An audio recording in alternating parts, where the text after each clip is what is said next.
Živjo infodromovci, lepo, da ste z nami. Poglejmo, kaj smo pripravili za vas. Festival Zlata paličica gledališke predstave ocenjuje tudi otroška žirija. Vlada je sprejela predlog proračuna za prihodnji 2 leti. Podrobno pod lupo, kaj je proračun in kako se ga sprejme. Skiro, ples in smučanje na vodi. 12-letnemu Japu energije nikoli ne zmanjka.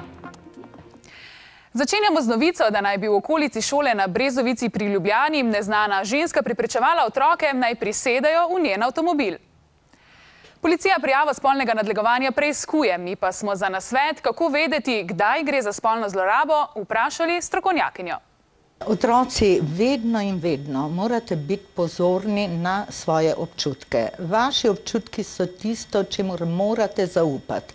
In če se ob določeni osebi, naprimer ob njenih dotikih, ob njenih pogledih, ne počutite dobro, se počutite neprijetno, takrat seveda se odmaknite ali pa o tem spregovorite nekomu odraslemu, ki mu zaupate. Povejte lahko svojemu prijatelju, pokličete policijo na 113 ali brezplačni telefon za pomoč 080 288 0. Če se vas kdo neprimerno dotika, pa se lahko branite. Je vaša pravica tudi, da kričite, vaša pravica tudi, da ga brcnete. Ne imeti dvomov v to, ali ravnate prav ali ne. Ali pa dvomov o tem, ko bodo odrasli rekli, ne biti občutljiv, nič se ti ni zgodilo, samo prijel sem te. Vaše telo je samo vaše in o vaših občutjih odločate sami. Zdaj pa gledališče. Ta teden poteka festival Zlata paličica, kjer si lahko ogledate 21 slovenskih predstav za otroke in mlade. Najboljše med najboljšimi ocenjujejo žirije, tudi otroška. Na 15. festivalu Zlata paličica bodo 3 sedeži ves teden rezervirani za Miho, Ano in Ojo. Zaupali so jim prav posebno nalogo. Kot člani otroške žirije bodo ocenjevali predstave. Bila sem zelo vesela, da so mene zbrali. Zlata paličica sicer ponuja 21 predstav. Otroška žirija si jih bo ogledala 15, vsak dan 3. Mislim, da me rit ne bo bolelo, ker imamo na srečo mehke stole. Poleg otroške in mladinske bo vse predstave ocenila tudi strokovna žirija. Otroška žirija ima posebna merila. Je pozorna sem na sceno, pa besedilo tako, pa kostumi. Pol, če je kakšna predstava za mlajše otroke, da gledamo tako, kot oni. Vsi 3 na gledaliških sedežih uživajo. Ne le zato, ker imajo na festivalu pomembno vlogo, ampak tudi zato, ker jim je gledališče blizu.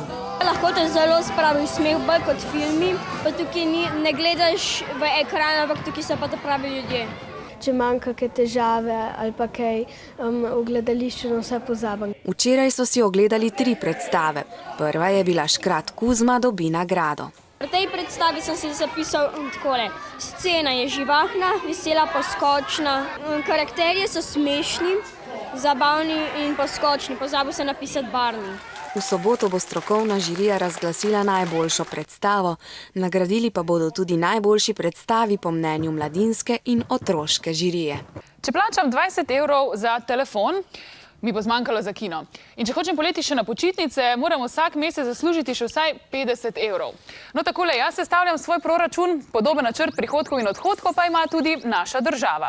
Predlog proračuna za prihodnji 2 leti je vlada sprejela včeraj. Podrobno pod lupo poglejmo, kaj je proračun in kako se ga sprejme. Gospodinjstvo Novakovih potrebuje denar za različne stvari, naprimer za hrano, položnice in pralni stroj. Gospod in gospa Novak z zasluženim denarjem nakupita vse potrebno.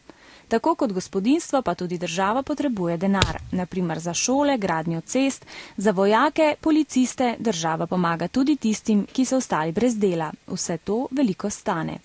Država denar dobi od različnih davkov. Naprimer, gospod in gospa Novak del svojega zaslužka prispevata v državno blagajno. Tudi, ko naprimer kupita pralni stroj, plačata davek. Če gospod Novak plača kazen za prehitro vožnjo, gre del tega denarja prav tako v državno blagajno.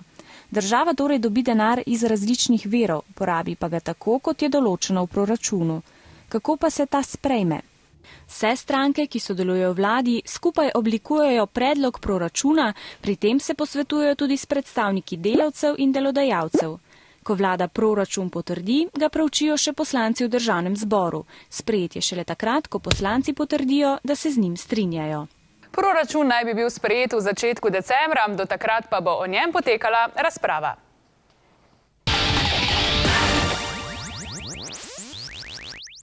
Skoraj 1 milijon javnih uslužbencev v Združenih državah Amerike je danes doma.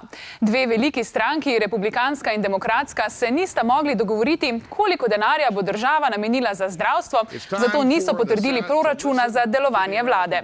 Prav zato so v vseh javnih službah, ki niso nujno potrebne, ustavili delo. Ne delajo na nekaterih ministrstvih, v raziskovalnih ustanovah, doma so ostali nasilni delavci. Zaprta je tudi ena od osrednjih turističnih znamenitosti Združenih držav, Kip svobode, v New Yorku. Malce spretnosti in želja po gibanju. To skiro spremeni v odlično prevozno sredstvo ali pripomoček za najrazličnejše trike. Meni to ne gre, kot vidite, obvlada pa jih 12-letni Jap, ki si življenja brez gibanja ne more predstavljati. Konec pouka in Jap po opravljenih obveznostih že hiti pred blok, da lahko na skiroju izživi odvečno energijo. Zelo zabavno je. Še posebej, ko letiš po zraku, to je tako lepo. Posnetke skokov in trikov najde na YouTubeu, redno jih vadi in izpopolnjuje. Ko probavaš nove trike, težje, se velikokrat padeš, preden se ga naučiš. Pa tudi, ko si ga že znaš, je velika možnost, da padeš, ampak je v redu. Jap skiro uporablja tudi kot prevozno sredstvo. V šolo se vozim, na treninge se peljem z njem, pa tudi s prijatelji v prostem času poleti skozi skačemo. Še raje kot skiro ima smučanje na vodi. Če bi lahko, bi morje pripeljal kar v Ljubljano. Je res, da je zelo zahteven šport, ampak je res ful zabavno. Tak lep občutek je, ko si na vodi, drsiš na eni smučki ali pa dveh in je zelo zabavno. Jap pa ima še eno strast – ples. Že 4 leta se zato 3-krat tedensko odpravi na trening breakdansa. Zelo rad ga imam, res všeč mi je, uživam v tem, prevzame me, ko plešem, prepustim se muziki in uživam. Energije mu res nikoli ne zmanjka. Tudi ko je utrujen ali slabe volje, ga rekreacija osrečuje.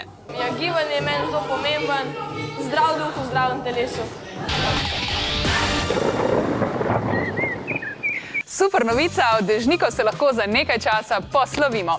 Družbo nam bo delalo jasno nebo, polepšano z nekaj oblaki. Ko bomo zlezli iz postelje, bo od 5 do 8 stopinj Celzija, čez dan pa med 11 in 19. Predlagam več plasti oblačil. Za konec pa še naš spletni infokviz. Kaj je guarana? Južnoameriška država, vrsta opice ali vrsta poživila? Več zanimivih in povsem svežih vprašanj iz infokviza najdete na naši spletni strani. Do jutri pa uživajte, kar se le da. Čau!